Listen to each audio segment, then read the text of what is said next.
Nie pilnujesz piłki. Oddaj piłkę. Oddaj piłkę.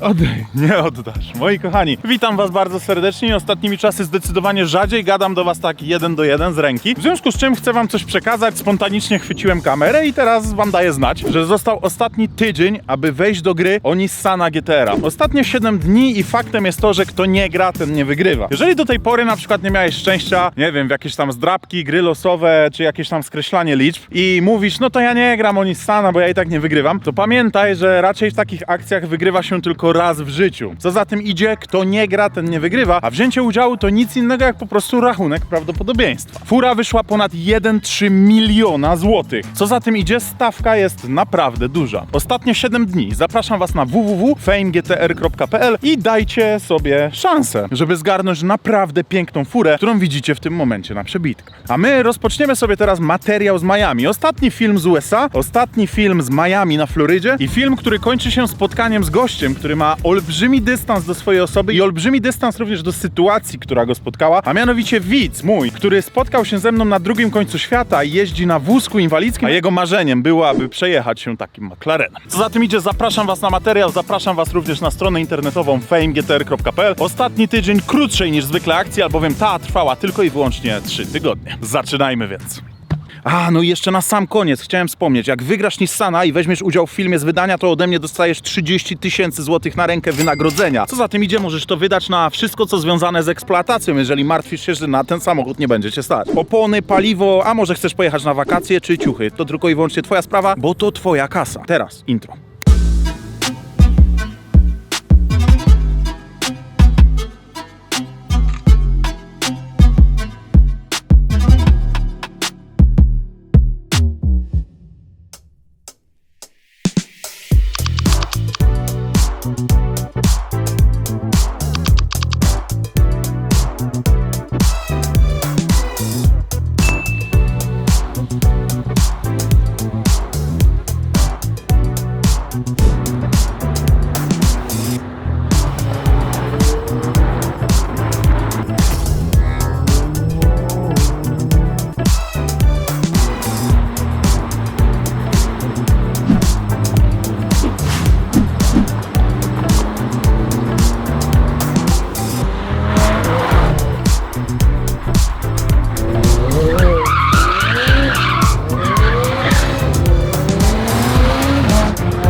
Jak na treningu, patrz, cyk, podbijam, łapię, walę dookoła, cyk, cyk, podbijam dalej, chcesz fajne podbicie, patrz,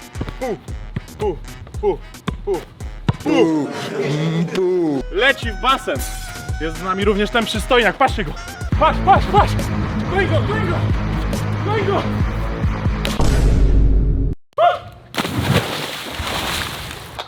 Zmęczyłem się tym graniem w piłkę, moi kochani, jak pewnie zdążyliście zauważyć, znajdujemy się w Miami. Nawet się nam wszystko elegancko zrymowało. Zapraszam was do naszej skromnej posiadłości, aby powiedzieć wam, co jest powodem tego filmu. Macha, jest dobrze. Powodem tego filmu jest to miejsce. Można by pomyśleć, dlaczego on będzie nagrywał, bo wisi. Elena, poczekaj, mam zawał. Powodem tego filmu jest to miejsce. Można pomyśleć, dlaczego on chce nagrywać, bo jest okno, bo jest ściana, bo jest jakiś, prawda, tutaj amulet szczęścia na wejściu. No nie, moi kochani, chodzi o ten widok. Ja tutaj wczoraj stanąłem, tego filmu nie było w planach, ale zobaczyłem to. Widać to już tam, czy jeszcze nie?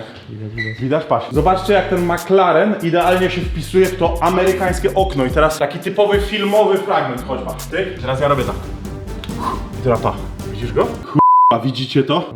Moi kochani, to jest piękne, prawda? Miami, te kolory Miami, to wszystko co w Miami tutaj jest najpiękniejsze, czyli palmy, pogoda, że drogi tutaj nie są czarne, tylko białe. Znaczy białe to może za dużo powiedziane, ale są zdecydowanie jaśniejsze niż w Europie. I na to wszystko ten kontrastujący kolor w McLarenie 720S, który nazywa się Miami Blue. No, wrzuciłem ankietę na mojego Instagrama. Na ankiecie 95% osób uznało, że chcecie zobaczyć recenzję McLarena. Witam was was bardzo serdecznie, zatem w materiale, który dookoła tego samochodu będzie się kręcił. Nie spodziewajcie się tutaj 40 czy 50 minutowego filmu. Spodziewajcie się za to zajebistego obrazka, fajnej opinii na temat 720S, bo już teraz mogę wam powiedzieć, że ten samochód bardzo pozytywnie mnie zaskoczył. No i co? Chciałbym powiedzieć, że padło na to, że z USA będzie więcej filmów, a krótsze. Więc jeżeli ktoś chce napisać komentarz 25 minut tylko, to miały być dłuższe. no to chciałbym poinformować, że była ankieta, a w ankiecie nieznaczącą, bo tylko 2% ilością głosów zdecydowaliście, że filmów ma być więcej, ale krótsze. Demokracja. Wlatuje więc dla was w tym momencie intro i zaczynamy materiał, który spod znaku McLarena, który spod znaku Miami, który spod znaku Stanów Zjednoczonych, ale przede wszystkim pięknego obrazka, który będzie cieszyć wasze oko. Lecimy.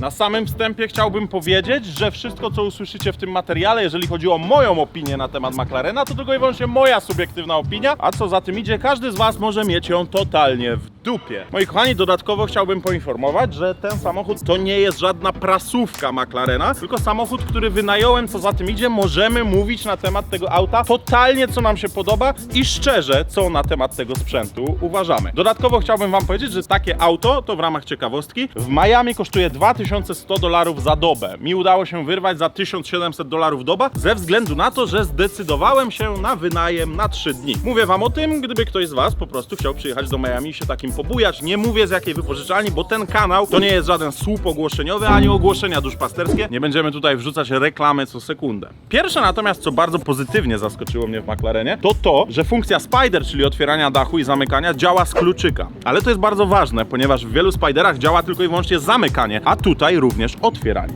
Przytrzymujemy przycisk otwierania samochodu, uchylają się nam szyby, a następnie otwiera się nam dach. Funkcja bardzo praktyczna. Wiecie, że z domu wychodzicie za 2-3 minuty, z okna klikacie sobie i samochód się wam już wietrzy, ale fotele nie zdążą się zagrzać od słońca. Wczoraj strasznie tutaj w Miami lało, w związku z czym jest on troszeczkę brudny. Pojedźmy teraz na myjnię samochodową tylko i wyłącznie, żeby go spłukać, a następnie stańmy w takim pięknym miejscu, w którym dookoła niego będę mógł pochodzić i troszeczkę wam poopowiadać. Również się przejedziemy i poupalamy. To auto zaskakuje pozytywnie w bardzo wielu aspektach, a ja postaram się wam to wszystko zwizualizować w tym filmie. Na przykład to, jak zajebiście otwierają się te drzwi. To jest piękne. Cold start. O ile cold startem można nazwać to, że jest tutaj dzisiaj 31 stopni Celsjusza, pewnie wszystko jest nagrzane łącznie z wydechem.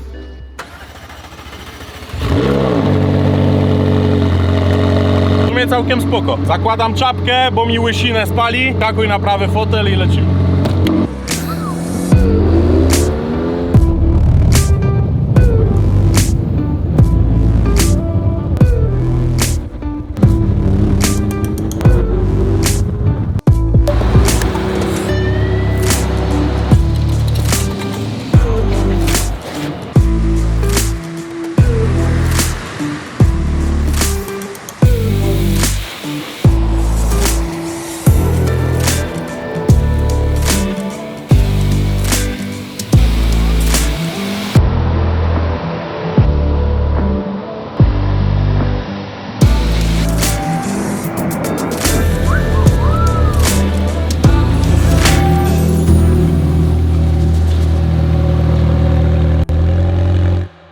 Tutaj tankowanie w Stanach wygląda nieco inaczej. Nie mam pewności, czy kiedyś wam już tego na filmach nie pokazywałem, natomiast jeżeli tak, no to drugi raz wam pokażę. Macie na stacji tylko i wyłącznie jeden pistolet. Musicie najpierw zapłacić za paliwo, ze względu na to, że po prostu tutaj non-stop kradli to paliwo, odjeżdżali bez płacenia. Wbijacie pistolet po tym, jak zapłaciliście, wybieracie jedną z dostępnych opcji paliwa. 8,7, 8,9 albo 9,3. Klikamy sobie 9,3, bo McLaren lubi dobrą wachę i teraz lejecie za tyle, ile zapłaciliście w sklepie. Ja w sklepie zapłaciłem za $100. Jeżeli będzie $93 na przykład, no to $7 wraca mi na tą samą kartę, której płaciłem te $100. Następna sprawa, spalanie w tym McLarenie. Jestem troszeczkę zdziwiony, zdziwiony, 2 cylindry mniej niż w przypadku STO. Myślę, że tutaj STO jest bardzo dobrą bazą do porównania z 720, bo to jest bardzo podobny segment samochodu. Natomiast STO mimo 2 garów więcej, mimo większej pojemności, spalał mniej. Może jest to spowodowane tym, że tym McLarenem cały czas przyspieszałem, nie wiem, jest to niemiarodajny test. Natomiast na chwilę obecną pokazuje komputer 16,7 litra na 100 km, czyli całkiem sporo. Jeździłem i po mieście, i trochę autostrady, ale nie pierdoliłem się i gazu dodawałem całkiem sporo. Jechałem szybko, gdyż lubię zapierdalać. Lejemy i lecimy dalej.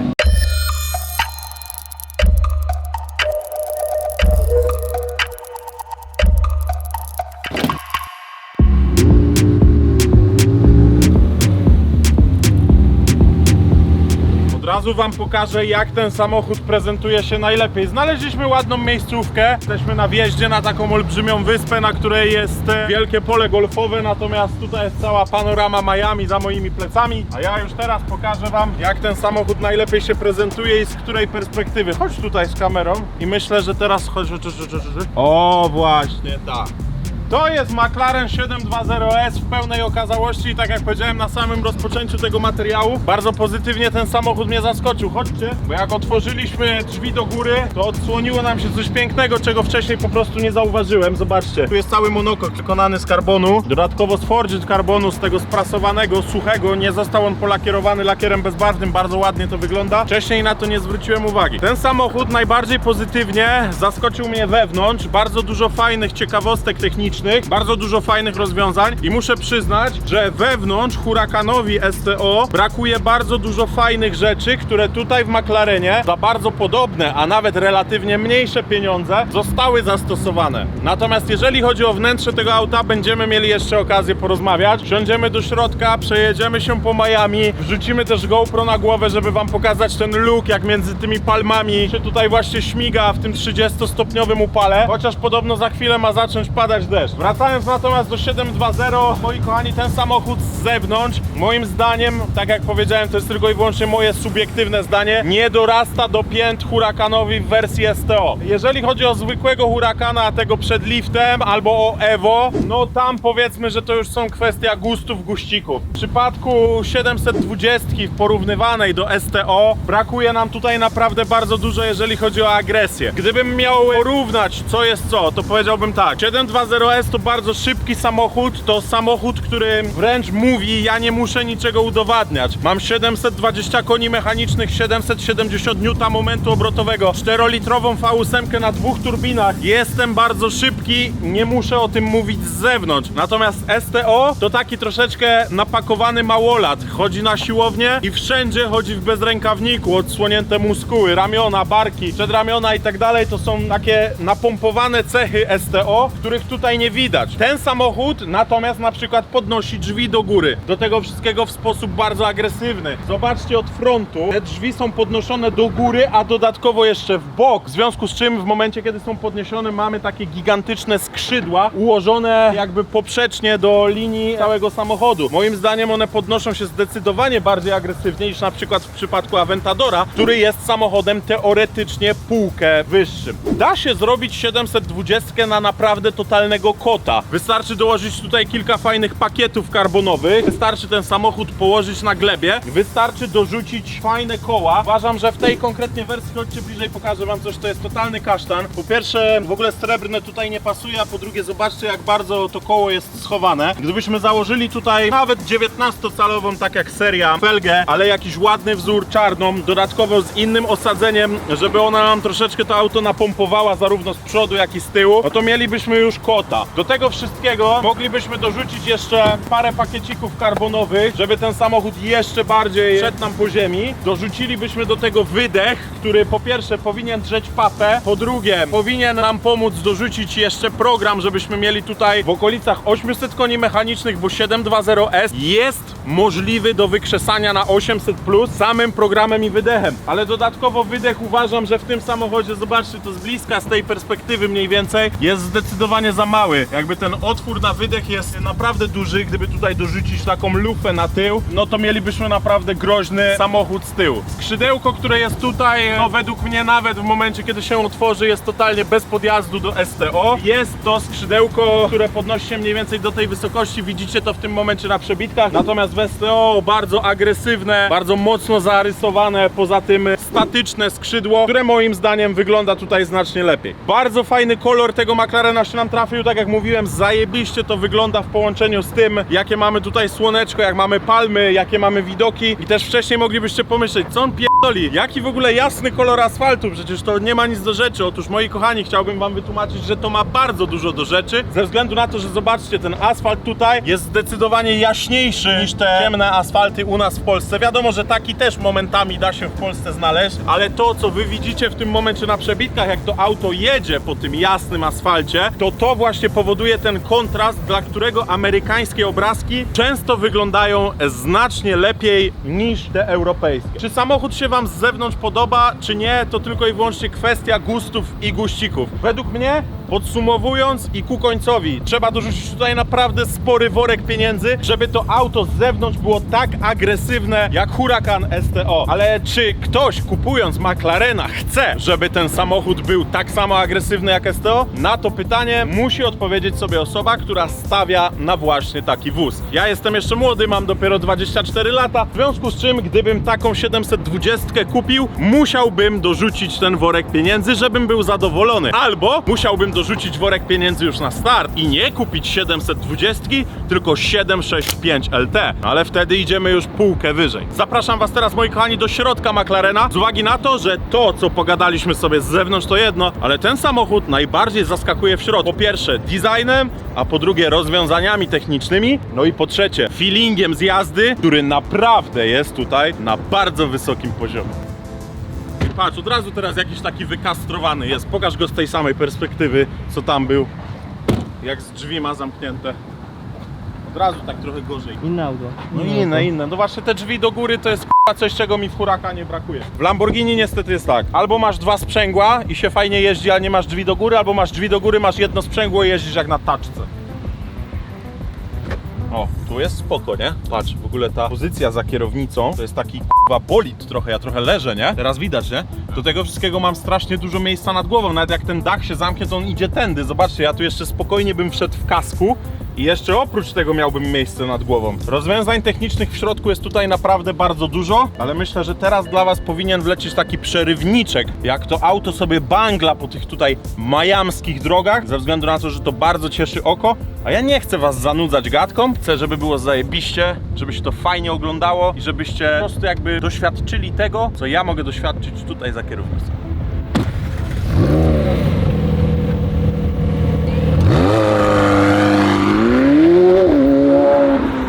No i fajnie, no. Jeszcze takim tytułem uzupełnienia to chciałbym powiedzieć, że celowo nie poświęcam jakoś bardzo dużo uwagi w kwestii gadania o zewnętrznych aspektach auta. Po pierwsze, to ciągle na przebitkach widzicie je z zewnątrz i każdy z was może sam sobie patrzeć na to, co mu się podoba albo nie. Dodatkowo bardzo dużo zależy tutaj zwyczajnie od gustu. Ja mogę więc mówić, co ja myślę, a te przemyślenia wiele czasu antenowego nie zabierają. Ku końcowi w tym temacie to muszę jeszcze wspomnieć o na przykład mega designerskich reflektorach, przez które praktycznie można sobie przełożyć rękę. Poprzeczny pasek to światło do jazdy dziennej i kierunkowskaz. Bardzo innowacyjne i wręcz obrzydliwie, zwyczajnie zajebiste. No i drugi temat, czyli ilość przetłoczeń, kierownic powietrza i bariery, jak na przykład schowane w nich jako przyciski klamki, które pozwalają na podniesienie drzwi. Zacząłem się już wczuwać, ogarnąłem nawet jak odpala się launcha.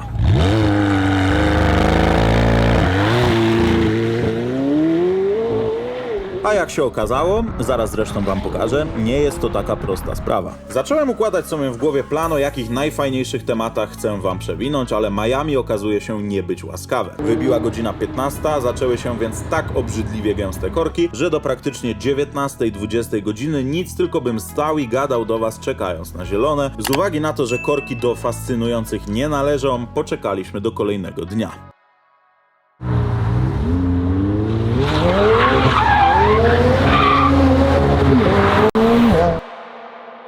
No i dziś to jest już zupełnie inna rozmowa. Standardowo mówi się... Ty, patrz ile łodzi jest. Centrum miasta, jedna na drugiej, piętrowo ułożone.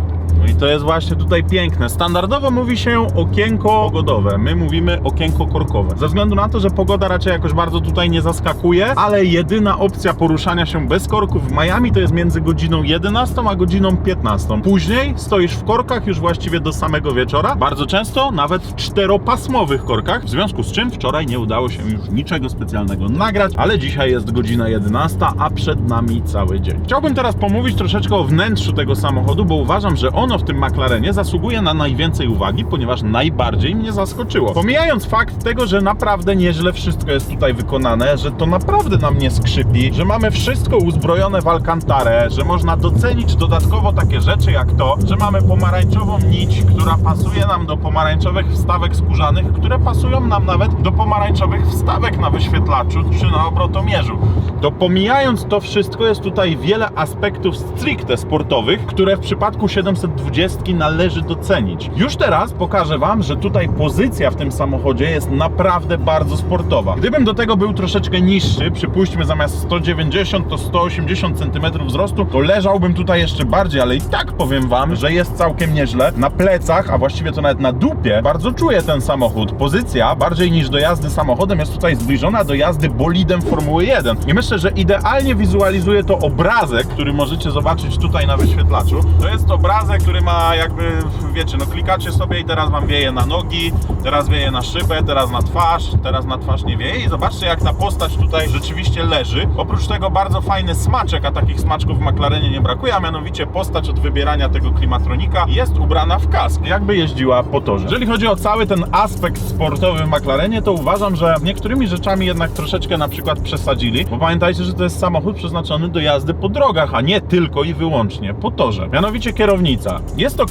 bardzo fajny kształt, całkiem nieźle siedzi w łapach z tyłu, jest bardzo mocno wyprofilowana pod palce. Zobaczcie, tutaj naprawdę jest bardzo duże to zagięcie, w związku z czym trzymanie kierownicy jest zajebiste, ale nie mamy tutaj ani jednego przycisku. No i teraz spoko, ale moglibyśmy mieć tutaj chociaż ściszanie, podgłaśnianie, nie wiem, zmienianie piosenki, no jakieś dodatkowe po prostu przyciski, które nie dość, żeby nam ułatwiły, że moglibyśmy to sobie klikać kciukiem, to jeszcze do tego wszystkiego troszeczkę by zmieniły design tej kierownicy, no i uważam, że wyglądało to po prostu całkiem spoko, ale byłoby przy tym funkcyjne. I jest coś, co dużo bardziej podoba mi się w Lambo, a mianowicie kierunkowskazy. W Lambo macie te przyciski od lewej do prawej, sobie zmieniacie kciukiem przycisk, tutaj macie wajchę, jak w standardowym samochodzie. Natomiast jest tutaj wiele fajnych rzeczy, których moim zdaniem na przykład w Lambo brakuje, a McLaren w bardzo podobnym segmencie cenowym postanowił je tutaj wrzucić. Na przykład totalnym nieporozumieniem jest dla mnie sytuacja, w której kupujecie Lambo. Huracana w Spiderze. O, zielone. Wydajecie 1,5 miliona złotych, macie rozłożony dach i nad głową szmatę.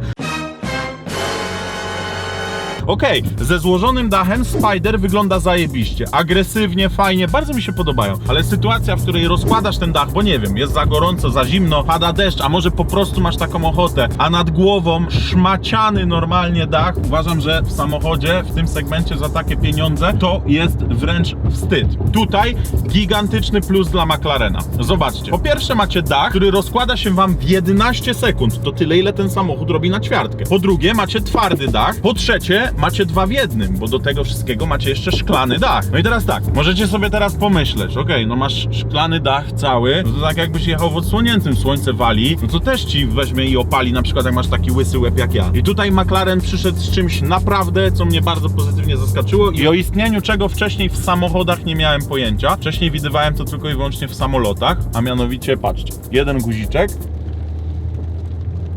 właśnie zaczął lać deszcz i to tak kurwa nie byle jak. I to jest pojebane. Początek gadki jest w słońcu. Początek gadki jest w słońcu i nagle z nad oceanu tutaj przychodzi, powiem wam coś i patrz, tam nic nie widać, stary. Patrz jak leje.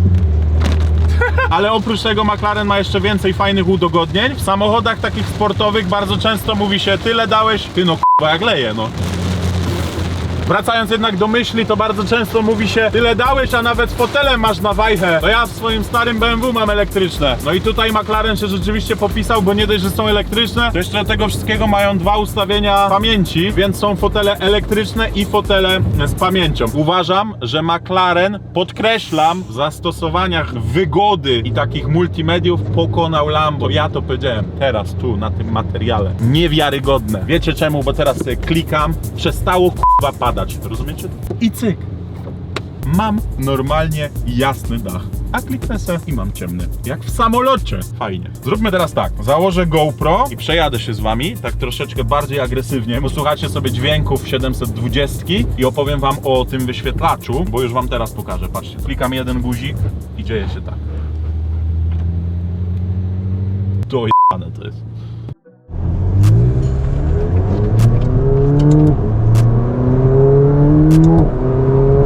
Dobra, wyjechaliśmy jak widzicie na przedmieścia. Odkładam telefon i troszeczkę z wami pośmigam. Zacznijmy więc od krótkiej instrukcji obsługi. Na kokpicie środkowym mamy dwa takie pokrętła, które włączamy sobie przyciskiem Active. W tym momencie te pokrętła się aktywują. Mamy tryb Comfort, mamy tryb Track i przełączamy sobie kontrolę trakcji na tryb Track. W tym momencie chowa się nam wyświetlacz. Przechodzi w ten tryb właśnie jakby torowy. Przełączamy sobie skrzynię biegów w tryb również torowy. Przyciskiem Aero możemy sobie wyciągnąć skrzydło z tyłu, które działa, tak jak widzicie w tym momencie na przebitce, jak hamulec aerodynamiczny. W momencie, w której naciskam hamulec, skrzydło zaczyna nam stawać, powodując coraz większy opór. W każdym razie robi się nam już coraz fajniejsza droga. Przeszliśmy w tryb track, mamy nieco głośniejszy wydech, natomiast no, musicie ocenić sami. Nie będę świrował, bo nie wiem, czy tu jeszcze nie jest mokro. W każdym razie, no tu już powinniście słyszeć. Nie jest źle, moi kochani, na pewno nie można by było powiedzieć, że jest tragedia, no bo słychać, zwłaszcza kiedy redukujemy, że mamy do czynienia z samochodem naprawdę sportowym. Natomiast na pewno bardzo dużo brakuje tutaj nam do Huracana. Po pierwsze 2 cylindry, a po drugie, no jak doskonale wiecie, no turbiny bardzo tłumią nam dźwięk silnika. Jeżeli chodzi o jazdę codzienną tym samochodem, to wyjeździłem nim kilkanaście godzin przez ostatnie dni i już teraz mogę wam powiedzieć, że ten samochód do jazdy takiej codziennej totalnie się nie nadaje. O, uślizgnęła dupa. Natomiast w maczku mam wam jeszcze do przedstawienia coś, co uważam, że jest dość przełomowe. Słuchajcie, musimy sobie kliknąć tak. Wyłączenie kontroli trakcji i teraz możemy sobie kliknąć Drift Control. I teraz zobaczcie, bo to jest sprawa naprawdę zajebista i wręcz przełomowa. A mianowicie macie sobie taki suwak i macie McLarena. I teraz przesuwając suwak do lewej, powodujecie, że kontrola trakcji złapie wam samochód przy wychyleniu na przykład takim. Przesuwając jeszcze bardziej do lewej, powodujecie, że kontrola trakcji będzie was coraz szybciej łapać, ale nie zależy ona od tego, jak bardzo uślizgują tylne koła, tylko zależna jest od tego, w jakim kącie samochód w drifcie się przemieszcza. Więc jak przesuniemy na maksa do prawej, to zobaczcie, że samochód automatycznie ustawia się nam dużo większym kątem i ten niebieski pasek pokazuje nam, w którym momencie kontrola trakcji zacznie ten samochód łapać, żebyśmy nie przegięli z kątem i żebyśmy nie wykręcili bączka albo na torze, albo na oczywiście zamkniętym odcinku dróg. Idealnie się nam teraz stało, bo złapało nas czerwone światło, przed nami bardzo długa prosta i bardzo przyczepny, zresztą widzę, że nawet suchy fragment asfaltu. Co za tym idzie? Strzelmy sobie luncha. Włącza się to nie w sposób banalny, a mianowicie na track. Kontrola trakcji musi być całkowicie wyłączona. Lewą nogą bardzo mocno wciskacie hamulec, następnie tutaj macie przycisk lunch. W tym momencie wychodzi wam Launch Mode Active i teraz wciskając gaz, samochód stanie na obroty. W związku z czym czekamy, aż zaświeci się nam zielone. O kurde! Mieliśmy nieco ponad 100 mil na godzinę, czyli w okolicach 160 km na godzinę. McLaren posiada natomiast ceramikę, więc dość żwawo hamuje. Mamy tutaj jeszcze jeden bardzo fajny przycisk, który chcę wam przedstawić, a mianowicie ten. On służy do otwierania szybki za moimi plecami i teraz będziemy mieli zupełnie inne doznania dźwiękowe. Zobaczcie, porównanie. Zamknięta szybka i szybkę otwieramy.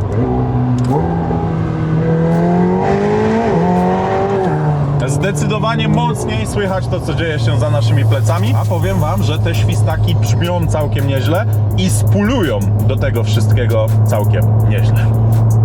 Słuchajcie, mordki, chciałbym teraz przejść do fragmentu filmu, który ja osobiście uważam, że jest fragmentem bardzo ważnym. Niejednokrotnie powtarzałem na tym kanale, że wy jako widzowie jesteście tutaj kluczowi ze względu na to, że ja realizuję takie materiały, nagrywam, jeżdżę po świecie, gdzieś tam tworzymy to wszystko, dlatego że wy to oglądacie. Gdybyście wy tych materiałów nie oglądali, nie dawali łap w górę, nie subskrybowali kanału, nie brali udziału w akcjach, które ja mogę dla was realizować i które dla was realizuję, no to my byśmy po prostu tego nie tworzyli i nie byłoby Budda TV. Mam widza tutaj w Miami, z którym wiąże się bardzo przykra historia. To jest jego osobista historia i to on zdecyduje, czy będzie chciał o niej opowiedzieć w jakikolwiek sposób. Natomiast jest to Polak, który napisał do mnie maila, że znajduje się w Miami, że jego marzeniem byłoby spotkać się ze mną. Gość jest w moim wieku, ma 24 lata i jest na wózku inwalidzkim. On na chwilę obecną znajduje się na Florydzie, ponieważ sztab lekarzy tutaj z Ameryki walczy o to, aby z powrotem postawić go na nogi. Dodatkowo ma tutaj najlepszą opiekę medyczną, która po prostu codziennie go rehabilituje. Zdecydowałem się więc na jego maila odpisać i poinformować go: słuchaj gościu,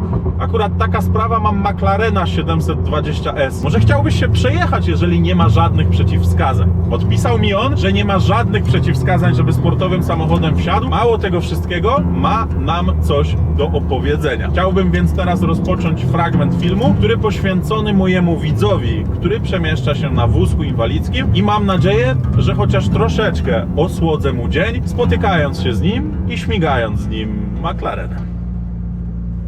Siemano! Cześć. Ale pogoda ekstra, nie? Nie no, super trafiłeś. Powiem ci, że pogoda tutaj na Florydzie to wy macie naprawdę wybitnie. Siemanko. Cześć. 3 miesiące tutaj słoneczko świeciło i ci powiem, że tragedia, bo takie dni to dosłownie może ze 4 albo 5 było. Zacznijmy od imienia. Szymon. Szymon. To jest, moi kochani, Szymon. To jest gość, o którym wam mówiłem. I jeszcze pani Szymona. Tak, cześć, Ula. Ula. Tak. Pani Szymona Ula. Stary, wyskakuj. Spoko. Opanowane. Cześć wszystkim. Siemano. Ale kurde nie, no nie wierzyłem po prostu. Właśnie, stary, bo ty mi napisałeś maila, że ty jesteś w Miami na Florydzie, Dokładnie. że ja też jestem w Miami na Florydzie i że stała się jakaś w ogóle tragedia związana z twoim zdrowiem i że jesteście tu, bo rehabilitacja i bo Dokładnie. ratujecie sytuację. Tak? Operacja, tak jest. No, No. 2 lata temu znalazł się lekarz, który gdzieś tam w pewnym miejscu pod Wrocławiem uszkodził kręgosłup, bo chciał naprawić, powiedzmy, jakąś tam dekompresję, no i w efekcie uszkodził prawie całkowicie rdzeń. A to wcześniej normalnie chodziłeś? Chodziłem, no. Znaczy chorowałem od dziecka, ale normalnie chodziłem, nie do samego końca. Ja sam się na operację zawiozłem do szpitala samochodem i wyjechałem na wózku. Ja ale mi się to we łbie nie No. mieści. A ja mam gęsią skórkę, jak ja myślę. o Słuchaj, czymś tamtego roku w sierpniu przejechałem przez całą Polskę z Wrocławia do Trójmiasta, żeby uzbierać na tą operację, więc taka, wiesz, długa droga, no i jeszcze, że ty tutaj jesteś, to tak mówię, wiesz, same pozytywne rzeczy. Nie dość, że udało mi się tu przyjechać, wiesz, byliśmy w paru ciekawych miejscach i jeszcze nagle patrzę, relacja Budda jest z Miami, mówię, no nie, no piszę, Wszystko nie? naraz. Ale jak przejechałeś? Co dało ci przejechanie całej Polski? Ale Wiesz, na wózku przejechałeś całą Polskę? Na wózku. Własnymi rękoma, w 13 dni 473 km, cel był Trójmiasto, no i żeby, wiesz, na internecie No to odbiło dało się tyle, to żeby echem. Nie? wyjechać. Operacja kosztowała $260,000, ale szpital dał mi $100,000 zniżki, czyli tam około 800,000 złotych. I będziesz może chodził, ja? No, lekarz daje około 2 lat, żebym z powrotem teoretycznie zaczął chodzić, bo wszystko powoli na to wskazuje, gdzieś tam szczucie wróciło w stopie, mięsień zaczął jakieś tam funkcjonować. Jakie jest uczucie, stare, jak po tylu latach Dziwne- poczujesz nogę z powrotem? Dziwne, jak ci rehabilitantka mówi rusz mięsiem albo na przykład rusz nogą, a ty wiesz, no robiłeś to 2 lata temu, ale no nie potrafisz to zrobić. Nie, mój mózg nie potrafi, wiesz, Wiem, jakby dać przekazać sygnału tego. dokładnie. Stary, mi się to nie mieści we łbie. Ludzie normalnie chodzą na co dzień, wiesz, nie doceniają tego. No I nie? narzekają. Ja To też chodzę i stary kurwa narzekam, że coś mnie boli. A ja nie przejdę ma co. parę kilometrów i mówię, że mnie nogi bolą, a ty byś chciał przejść parę kilometrów. Tak, nie ma, że boli. Zawsze jest coś, kto ma gorzej, nie? Szacun stary dla ciebie, Szymon. Dla ciebie również szacun. To siadaj na prawy fotel McLarena. Tu mamy idealne miejsce, żeby zakręcić parę bączków. To nie jest co prawda moja fura, tylko z wypożyczalni, ale jak kopniesz gdzieś w Alcantarę, to się w ogóle tym nie przejmuj. Będziemy płacić kaucję po prostu. Prawie jak do Odysejki. Zamykam drzwi, zakręćmy bączka, a pojedźmy się przejechać. Szkoda, że nie jest sucho, przyspieszenie by było jeszcze lepsze, ale tak to przynajmniej będzie adrenalinka, że się rozbiemy.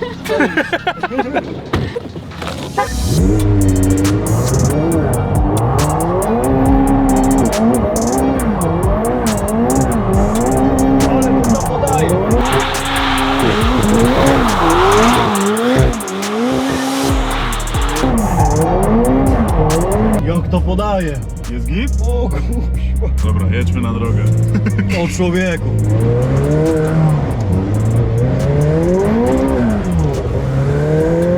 Aż mi twarz mrowi. W której części Polski jesteś? Wrocław. Jak będziesz kiedyś w Polsce, będziesz w Krakowie, masz już mój numer telefonu, zapisz sobie, zadzwoń, porównasz to z STO, bo uważam, że dwa te samochody to jest bardzo podobny segment. To jest stary dla mnie pojebane, że ty w ogóle chodzisz z uśmiechem na twarzy, nie? No a co tu się martwić? Ja jestem takiego zdania, że tak i tak muszę nie spróbować. W sensie jakbym się nie poddał tej operacji, to co mi wróciło mimo tego uszkodzenia, to bym mógł potem stracić. Ale w razie czego to wiesz, to wózek to nie jest tragedia. Dla ciebie nie, ale dla widzów, którzy to oglądają, którzy są zdrowi i ja na przykład jestem zdrowy i teraz miałbym sobie pomyśleć, że się przysiądę, Na wózek no tragedia, nie? to jest niewyobrażalne. Mam takie pytanie dość odważne w cudzysłowie, ale myślę, że odpowiesz na nie, bo widzę, że otwarcie gadasz o temacie i myślę, że to jest pytanie, które mogłoby przyjść do głowy wielu odbiorcom, dlatego je zadam. Jakie emocje tobie towarzyszą w związku z tym lekarzem, który popełnił ten błąd i cię na ten wózek posadził? Wiesz co, no kurczę, ciężko to opisać słowami. No jakbym ogólnie mógł się cofnąć w czasie, to bym się cofnął w czasie i nie pojechał na tą operację po prostu. Ciężko jest mi powiedzieć, wiesz, niby się drugiemu człowiekowi źle nie życzę, ale no chłop mi zrobił ogromną krzywdę, tak? A jestem silny chłopak, ja sobie poradzę. Bardziej mnie złości to, ile takich osób może być jak ja. W sensie, że ktoś został skrzywdzony i nie miał tej szansy, żeby gdzieś pojechać, żeby się zoperować. Nie wiem sam, co bym myślał na temat takiej osoby. Chyba bym nie mógł się z tym pogodzić i życzyłbym jak najgorzej. Jakby nie myślę o tym, że jestem na wózku i nigdy nie będę chodził, a bardziej myślę w ten sposób, że przeglądam telefon i na telefonie wyskakuje informacja, sprawdź co robiłeś 3 lata temu. Wiesz, i- klikasz i jechałem samochodem, gdzieś na przykład byłem, nie? No wszystko idzie w dobrym kierunku. Tak, trzeba pozytywnie myśleć.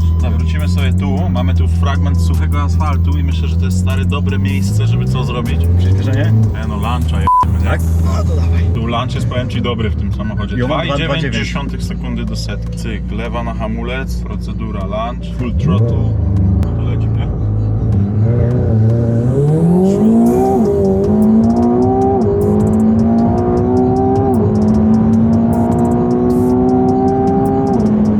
Co to w ogóle za ten?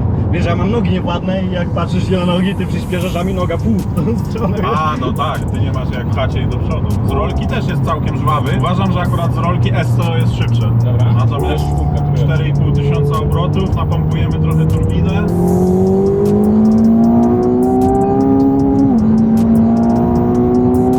Ale to już jak się uśmiechuje w ogóle, nie? Tak, długo się uślizguje, no. Teraz przy 70 milach na godzinę jeszcze zaczął troszkę uciekać. Ciężko to w słowo napisać, naprawdę. Ty to już się najeździłeś tymi autami, ale mi Wiesz, bardzo za kierownicą ciężko. też jest inaczej, to po pierwsze, bo ja czuję nad tym panuję, a po drugie, ty masz niewładne nogi, więc wiesz, to cię ciągnie po prostu do tyłu i nie masz jak stawić oporu. Ale powiem ci, że tak kurczę napisałem do ciebie i mówię, nie no jaka jest szansa, żeby kurczę odpisał, bo nie milion osób do niego pisze i nagle patrzył, nie no nie wierzę, nie? Spełnienie marzeń. Powiem ci, że w szefie jesteś idolem, naprawdę. Bardzo mi miło, cieszę się, że mogłem spełnić twoje marzenie, stary, bo myślę, że wiele ludzi teraz Nie jeden jakby by chciał doceni się. to, co teraz powiedziałeś i też pokazałeś.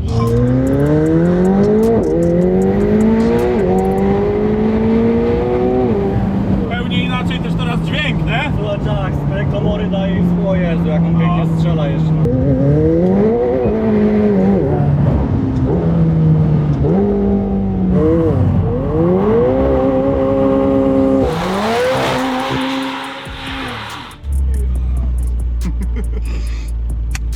Co to było? Jak oceniasz w skali 1 do 10 McLarena? Dajesz dychę? Ja taki rozrzutny nie jestem. No naprawdę, jeszcze jak przejdziemy się S100, to zobaczymy, jak to Porównasz, będzie nie? w skali, dokładnie, ale tutaj no jakby można było dać 11, to 11. Przeciąg, teleportujesz się. Nieważne, czy startujesz od zera, czy jedziesz pakę, czy pakę 20, on ci po prostu teleportuje. Dawaj stary na lewy fotel, przymierz się. Życzę ci tego, żebyś przez najbliższe lata dokonał tak popierdonych rzeczy, żebyś sobie takiego kupił. Buty zdejmować? Nie. Że nic się nie stanie, jak przekopię go troszkę. Słuchaj, nie moja fura, ale Bo nie chodzi. No właśnie. jak osoba na wózku rzuca żart, mam czyste buty, bo mało chodzę, to znaczy, że ma dużo dystansu i chciałbym powiedzieć, że to ten gość. No jakbym stracił pracę, to też nie ma tragedii, bo głodny chodzić nie będę. Ogólnie takie żarty nie są śmieszne, ale jak wypowiadasz je ty, który możesz, to są w porządku. Tą mowilę i będziesz mógł stary Dobra. pierwszy raz dodać już? Stykmy. I będziesz mógł stary pierwszy raz w superkarze dodać gazu. To się nazywa dodawać gaz nogą, ale ręką, nie? Dobrze gada, co? Chcesz ten? Przycisnąć go? Jesteś pojebany, stary. No dawaj. Cykamy pamiątkowe zdjęcie przy otwartych drzwiach. Cieszę się, że ty powiedziałeś, co miałeś powiedzieć i przy tym, że ja mogłem Ja ci spełnić dziękuję jakieś za- twoje drobne marzenie. Przejażdżkę i za odezwanie się, no dla mnie to było coś, wiesz, to jest kolejna rzecz, o której po prostu nie zapomnę, że wiem, że byłem tutaj, spełniłem jakieś tam marzenie, jeżeli chodzi o operację, a oprócz tego tyle pozytywnych i dobrych rzeczy mnie spotyka, że no Zatem nam pozostaje życzyć ci powodzenia i tyle mojej mordy na tym materiale, widzicie. Zbierami wysłaliśmy jedną paczkę do Polski, firma splajtowała i już myślałem, że nie dotrą, ale na zapas kupiłem i akurat zobacz. Wajra. Popierdolisz, pagani. I to jeszcze w Liquid Silver, ten kolor jest nie byle jaki. Wiesz, I w musisz Liberty się Walku doczekać takiej piętnacha. wersji 1:1, nie? No, powiem ci, że to jeszcze chwilę. Zajebiście. I jeszcze w Liberty Walku piętnacha. Proszę. 25 minut tylko. To miały być dłuższe. Nie spodziewajcie się tutaj 40 czy 50 minutowego filmu.